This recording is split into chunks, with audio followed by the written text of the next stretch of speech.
to my YouTube channel, and it's me again, Ate Lee from Davao City. And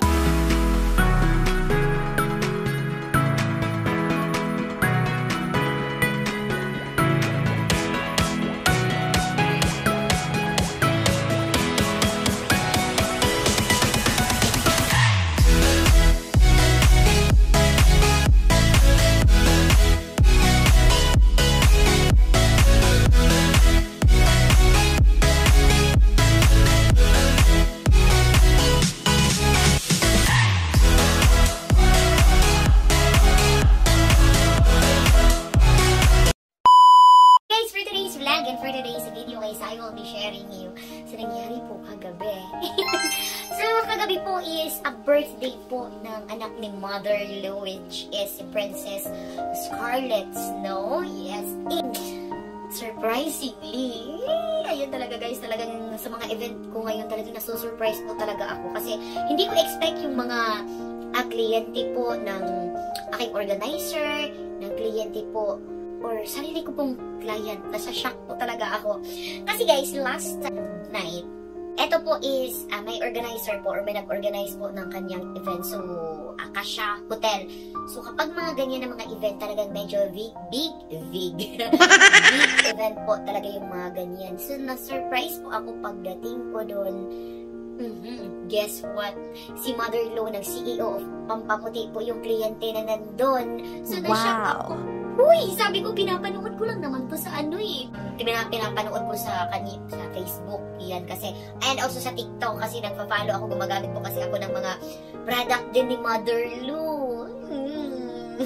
Actually, mga 2 weeks pa since nagamit po ako ng product ni Mother Lu. Hindi pa naman ganun katagalan. So, pero nakikita ko na din yung mga effect ng product po ni Mother Lu. Talaga sa akin, talagang super effective po siya sa akin. And unless lang ngayon kasi meron po akong isang pimple dito kasi meron po ako. Nagka-mince po ako. So that's why may pimples po ako. And guys, and surprisingly na-shock ako dahil si Mother Lu po yung andoon. Yes, 5th birthday celebration po ng anak ni Mother Lu. And also meron din po silang sale or birthday sale sa TikTok. Ayun, nandoon po yung mga bumaba po talaga yung mga kanilang mga product, like buy one take one in a very affordable price. Sure, nag-promote ba ito? Baka sabihin nyo, promotion video ito kasi nakita kami ni Mother Lu kahapon, baka sabihin nyo, binabayaran yan. Hindi po ganun kabilis or hindi po ganun kadaling maghanap or magbigay po ang mga CEO ng mga something, mga ganun. Yes, again guys, so na-shock ako pagpunta ko doon is si Mother Lu, nakita ko si Mother Lu. And talagang guys, alam nyo, as I started, talagang noon pa talaga guys, when I start, nagsimula pa lang ako, sabi ko sa sarili ko, sana Lord, someday may mamit po ako ng mga, kagaya ni Tatay Digong. Tatay Digong din, pinipray ko din po na sana no, kahit noon sinasabi ko ay parang, kung baga murag, layo siya ba kanang labo, kanang imposible. Inana gyud ang atong ano. So ako, syempre si Tatay Digong, when I started hosting, siya pa po yung presidente nun. So sabi ko, sana no kanang may times nga kanang magka-event ko nga naa si Tatay Digong. Kahit na in the future bisag dili na siya president. And yes, this month of April guys, nangyari po yun ay nagkaroon po ng event na anak din po ni Tatay Digong po yung nag-birthday. So, nakita ko po talaga pagpa-picture po ako kay Tatay Digong in person and also sa kanyang anak po na si Ma'am Kitty. Yan, sa Duterte family. Talagang nakasalamuha ko po sila guys in person. And kinikilig po ako doon guys kasi that was a very rare moments po na mangyari kasi sino ba naman ako no para i-hire ng mga no. So syempre, thankful din po ako sa mga organizer kasi for the trust po nila sa akin na binigay. Like, kasi ang daming talents dito sa Davao City guys. And isa ako sa napili doon na mag-perform or although doon sa kay Tatay Digong na birthday party, I am a clown balloon twister. Nag-twist po ako ng mga balloons. And also, doon sa kay Mother Lu na event, which is ako po yung host doon. Actually guys, hindi po ako sobrang happy doon sa not in the venue area. Ang ganda po ng decoration, ang ganda ng area. All is perfect. Ang nag-ano lang po doon is yung kanilang mic, yung kanilang sound system. Sobrang hina guys, like hindi po lumalabas talaga yung boses ko. Like, yung mic nila is super hina. So that's why, hindi ko alam kung satisfied ba sila sa service ko. Pero, talagang ang hina po ng, kasi malaki yung area, malaki yung venue, ang daming tao. And, hina ng microphone, ang hina ng music.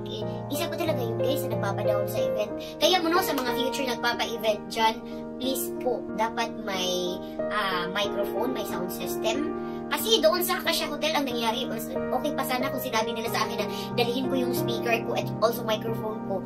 Okay ba yun sa akin, guys? Isang doon talaga sa sa venue na napagdausan ng birthday or kaniyang event po sa anak o birthday sa anak ni Mother Lou. Although guys, ang ganda ng venue. Kasi Acacia Hotel ba naman, hindi po yan basta-basta dito sa Davao City, guys. Pero yun lang po, kasi sabi sa mga staff doon sa Acacia Hotel, it's because yung area daw is pang seminar or pang meeting. Ganun po yung area nila doon, or yun lang naman po yung ko doon, kasi talagang nahirapan po ako sa music, sa sound system. Halos hindi po marinig yung sounds or yung boses ko, and to the point na nalobat pa yung microphone na hawak-hawak ko. Talagang pag malubat talaga siya, hindi siya namamatay diretso, humihina lang siya. So that's why sabi ko, kahit na ako guys, nawalan ako ng energy. Kumbaga, kasi nakakawala ng energy ko. Magpa-party ka tapos mahina yung music. Talagang nakakawala po siya ng energy. Bisag ako nga nag-host na dapat i-enjoy. Gusto mo na ako ma-enjoy na ako ang show, ma-enjoy na ako ang tanan. Pero wala, kaya hindi kayo microphone dyan. As in, gawas na ako mga ugat dari sa liyo guys, paputok na, to the point na paputok na. Pero talagang wala tayong magagawa na nangyari na po. So, lang din po, sana sinabi nila na magdala ako ng speaker, kasi dadala po ako ng speaker, why not? May speaker po ako and may microphone po akong sarili, why not dalhin ko para hindi po ako mahirapan. Yun lang naman. Duha na lang nabili dito Bigintan. Duha na lang nabili dito Bigintan. Duha na lang nabili dito Bigintan. Bigintan na grupo ba?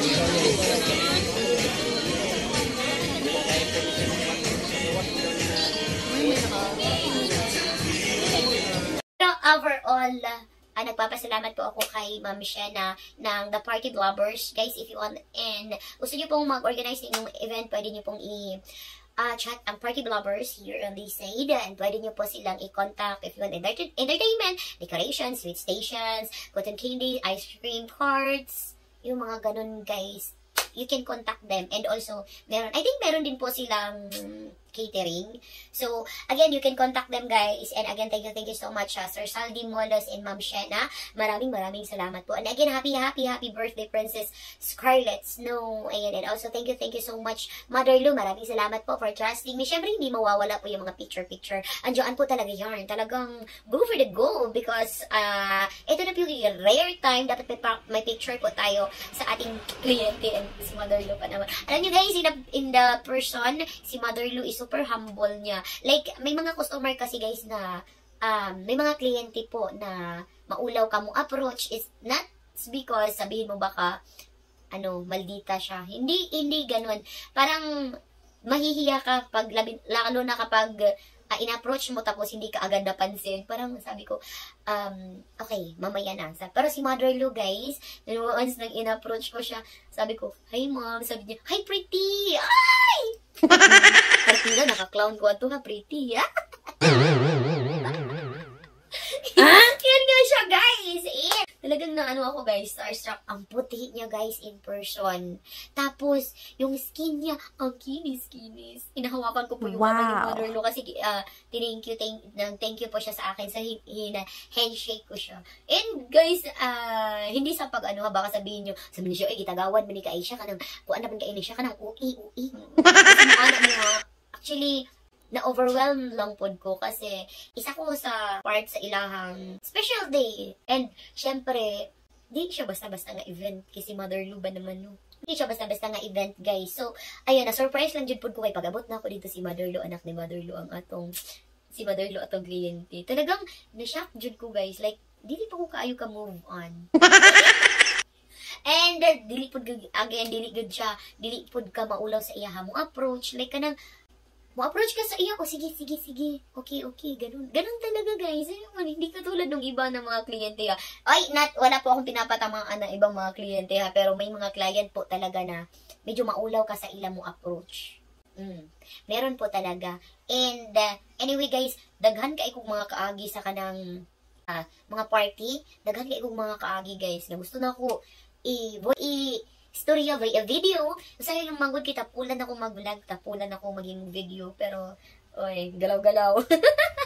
But anyway, guys, again, super happy and thank you so much, Mother Lu, for trusting Party Vloggers. And thank you so much again, Ma'am Shana and Sir Saldi. Maraming salamat din po kasi ako po yung napili nyo na mag-facilitate ng program po sa party ni Scarlett Snow. Maraming salamat po talaga. Again, maraming salamat po. And syempre, guys, ipapakita man ako dala sa screen ang atong mga picture. Syempre, naka 1v1. 1v1. Nakapagpa-picture po ako kay Mother Lu talaga in person. And hindi wala, speechless na ko. Gusto na ko, napo ko something istorya, pero dili na siya mo sulod pa sa akong utok. Again, thank you so much. And that's it for this video, guys. Dali na ako tapuson ang video na ako. Thank you so much for watching. Ingat po kayong lahat. God bless everyone. Babasyon paalam. Once again, this is me, Ate Matia Baliling. Please don't forget to like, share, and subscribe to my YouTube channel. Bye!